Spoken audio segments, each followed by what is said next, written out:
Hola a cada uno, mis apreciados oyentes, hermanos en la fe. ¿Cómo estamos esta mañana? Por la gracia de Dios, vivos, listos para empezar un día en el nombre de nuestro Señor Jesucristo. Muchas gracias por ser parte de este programa Lectura de Esperanza. Donde quiera me escuches, que la bendición de Dios pueda alcanzarte a través de estas lecturas. Para este día leeremos en 1 de Tesalonicenses, capítulo 4, versículo 1. Dice las Sagradas Escrituras: Por lo demás, hermanos, os rogamos y exhortamos en el Señor Jesús, que de la manera que aprendisteis de nosotros, cómo os conviene conducirnos y agradar a Dios, así abundéis más y más. Agradar a Dios, complacerle. ¿Qué significa agradar? El diccionario dice que es causar buena impresión a alguien, sentir agrado, gusto, deleitarse, complacerse. Resulta algo atractivo o alguien atractivo, contentarse, gustar, que caiga en gracia. El enemigo siempre trabaja para llevarnos a los extremos. O nos agradamos a nosotros mismos o vivimos pendientes para agradar a otros. Qué dilema, ¿verdad? Y qué difícil es también. No sé, ojalá no sea tu caso, pero en ciertas ocasiones nosotros hasta nos desatendemos de lo que de verdad importa por agradar a otros y aún así no encontramos su aceptación. ¿Qué haremos entonces nosotros? ¿Te has puesto tú a pensar ya cómo impresiona tu vida el pensar vivir para agradar a Dios? Esto sí es capital. La vida es un desafío. No vivimos nosotros en un parque de diversiones, sino en un campo de batalla. Qué bélico, dirás tú. No, es la realidad, querido. Cada día nos enfrentamos a diversas situaciones con las que tenemos que lidiar, pero no estamos solos. Tenemos el auxilio del poder de Dios, de sus ángeles, que ministran para nuestro bien, nos protegen, nos guardan, nos guían, nos cuidan. La iglesia no es un crucero de vacaciones, la comunidad ahí cristiana, sino es un bote de salvavidas. ¿En qué sentido, querido? Bueno, ahí llegamos de todo. Arrastramos un montón de dificultades, defectos, de vicios. Entonces, cuando llegamos a la congregación, la gente va enferma, vamos malolientes, debilitados, enfermos. Se necesita entonces que hayan médicos espirituales, enfermeras, anestesistas, paramédicos, qué sé yo, comparando con todo el equipo técnico, profesional, recurso humano, material, físico, que puede haber en un hospital, pero es así. Entonces, quitémonos de la mente entonces que nuestras comunidades cristianas son un club, un crucero de vacaciones, en donde nos alistamos y vamos una vez a la semana a lucir nuestro mejor vestido o a ponernos nuestra mejor máscara frente a los demás. Pero ¿qué pasa allá en nuestro interior? ¿Qué hay? La palabra de Dios nos dice que cuando nos acercamos a la casa de oración, debemos de entrar por sus atrios con acción de gracia, con regocijo, con alabanza, a contar, a testificar de las maravillas que Cristo ha hecho en mi vida, lo que está haciendo Él, cómo mi vida está siendo transformada. Sin olvidar que la iglesia es un bote salvavidas, en donde la gente llega y tenemos que atenderlas tal como llegan, así como Cristo nos toma a nosotros, en la condición terrible y decadente en la que Él nos ha encontrado. También nosotros tenemos que actuar con nuestros invitados que llegan a la iglesia para tratarlos como tales, como personas que necesitan ser suavizadas sus heridas, comprendidos, escuchados. No es entonces nuestra comunidad cristiana un edificio terminado, sino un edificio en construcción, donde la cabeza y la principal piedra del ángulo es Jesucristo mismo. Hacer lo que nos viene en gana alimenta nuestro egocentrismo. Nadie, pero nadie, puede vivir para sí mismo de manera saludable. Tampoco es posible vivir agradando a todos. No se puede. Aún allí, en las lecturas que hago, un día mi hijito se sorprende y me dice, mamita, ¿ya te fijaste? Ya te dieron el primero dislike, es decir, la manito hacia abajo. Yo le digo, no se preocupe, hijito, esto es normal. No todo lo que decimos va a agradar a las personas. Y por supuesto, la palabra de Dios no regresa vacío, querido. No por la persona que está hablando, por muy preparada o no que sea, sino porque es la palabra de Dios. Y la palabra de Dios va a cumplir su propósito, el propósito de Jesucristo. Bendito sea nuestro Señor Jesucristo. Decía el señor Steve Jobs, si queremos dejar a todos contentos, entonces hay que dedicarse a vender helados.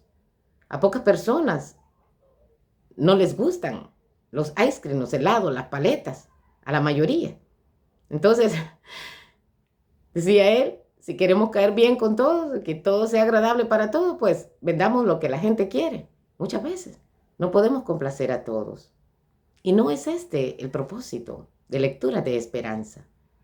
El propósito de lectura de esperanza es darte a conocer a Jesucristo, su palabra, que te infunda aliento, que te dé una nueva perspectiva en tu vida, que veas más allá de lo evidente, que no te conformes a ser un profesional, un obrero, una ama de casa, una señorita despreciada, que no te conformes a ser un anciano ya decrépito, creyendo que ya no tienes nada que dar, que no te conformes a ser un niño al que muchos le hacen pensar que no sabe nada. Al contrario, lectura de esperanza quiere que escuches aliento, consuelo, que tu vida encuentre propósito y perspectiva en la santa palabra de Dios, donde se encuentra la voluntad divina de nuestro Padre eterno.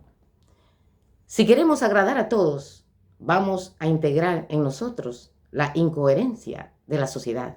El apóstol Pablo fue muy definitivo en esto. Tenía una prioridad. Su prioridad era agradar a Dios. Esto concede estabilidad y seguridad. Agradar a Dios debe ser nuestro propósito y responsabilidad. Y la alegría, por supuesto. Agradar es más que obedecer. Incluye la manera y la motivación con que nosotros lo hacemos. Agradar a Dios no puede ser algo ocasional, amado en la fe, o momentáneo, estacionario. Debe ser permanente. ¿Y cómo sabemos lo que le agrada a Dios? Sencillo, preguntándole a Él, aquí, a través de su palabra. Ahora tenemos su palabra. Ahí encontramos la santa voluntad del Señor. Esto a nosotros nos compromete, mi amado, en la fe, a obedecer a Dios, desde luego. En una sociedad sin valores, la obediencia resulta muy complicada. Allí nosotros en 1 Tesalonicenses 4:4 se usa un ejemplo relativo al matrimonio. La pureza, diciendo que cada uno de ustedes sepa vivir con su mujer en santa y decorosamente manera de vivir, en vez de cultivar una pasión desordenada. Toda intimidad sexual fuera del matrimonio, heterosexual, monogámica, distorsiona el plan de Dios. No necesitamos hacer una encuesta para percatarnos de lo distorsionado que está el plan original de nuestro Señor Jesucristo. No se puede entonces complacer realmente al otro si no está basado en el amor. Un cónyuge que ama procura siempre hacer lo que agrada a su pareja. Si se ama, nada parece cargoso, no hay carga. Si no se ama, no se piensa en agradar, sino solamente en que lo agraden, en que lo hagan feliz. Pero la base de todo esto entonces es el amor. Cada uno procura ser feliz a la otra persona, agradarle. Y hasta lo más placentero viene a ser, si no hay amor, una rutina y un hastío. Amados en la fe, honremos a Dios en nuestro cuerpo, así como en el cuerpo espiritual, que es la comunidad cristiana, la iglesia. Sigan por el camino que el Señor, su Dios, les ha trazado, para que vivan próspero y disfruten de larga vida en la tierra que van a poseer, dijo Dios a Moisés en Deuteronomio 5:33. Así que tengamos cuidado de la manera como nosotros vivimos. No vivamos como necios, sino como sabios. Efesios 5:15. El ingenuo cree todo, dice Proverbios 14:15. Todo lo que le dicen lo cree, pero el prudente se fija por dónde va, cómo estoy caminando. ¿Estoy agradando a Dios con la forma como yo vivo? Como la forma como me comporto, en la forma como estoy educando a mis hijos, en la forma como yo trabajo, cómo me desenvuelvo en la vida diaria. Si el Espíritu nos da vida, dice Gálatas 5:25, andemos guiados por el Espíritu de Dios. En Salmo 147:11 dice, se complace el Eterno en los que le temen y en los que esperan en su misericordia. Debemos entonces nosotros demostrar profundo respeto por Él, por el Todopoderoso, por su gobierno, su voluntad, sus mandamientos, sus estatutos. En Mateo 17:5 dice, este es mi Hijo amado, en quien tengo complacencia. A Él oíd. ¿A quién hay que oír, mi amado en la fe? Apreciada jovencita, vas a escuchar los sonidos de este mundo, a tus catedráticos de la universidad. No estoy diciendo que lo que te enseñan sea malo, pero Dios te da entendimiento. Dios dijo, vean a mi Hijo amado y escúchenlo. A Él oíd, en Él tengo complacencia. Entonces debemos de imitar la vida de nuestro Señor Jesucristo. Su afán, su deleite era hacer la voluntad del Padre. Dios mío, me ha agradado.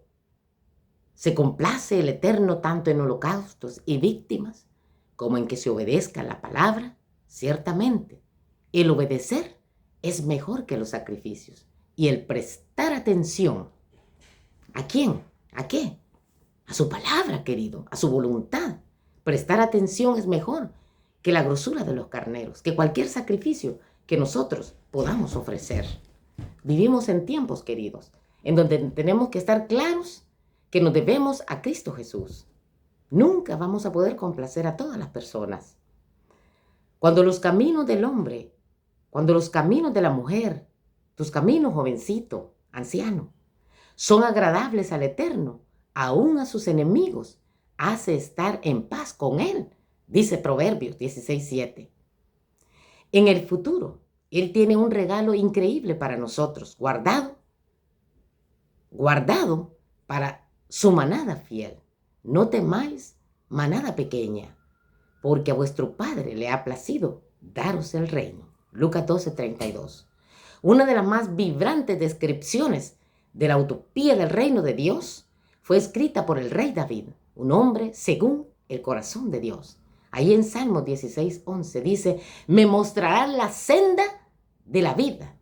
En tu presencia hay plenitud de gozo, delicias a tu diestra para siempre. Es mejor entonces deleitarnos, agradar a nuestro Padre eterno, porque su recompensa es grandísima, no solo para este mundo, sino para la venidera. Abramos la puerta de nuestro corazón. Concentrémonos entonces en complacer a Cristo Jesús, a nuestro Señor y Salvador. Tranquilo con la gente que te rodea.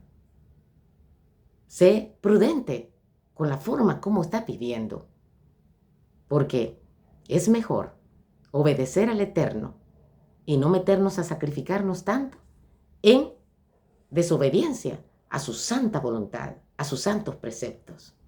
La paz de Cristo quede contigo. si Él lo permite, estaremos aquí en una nueva sesión. Amén.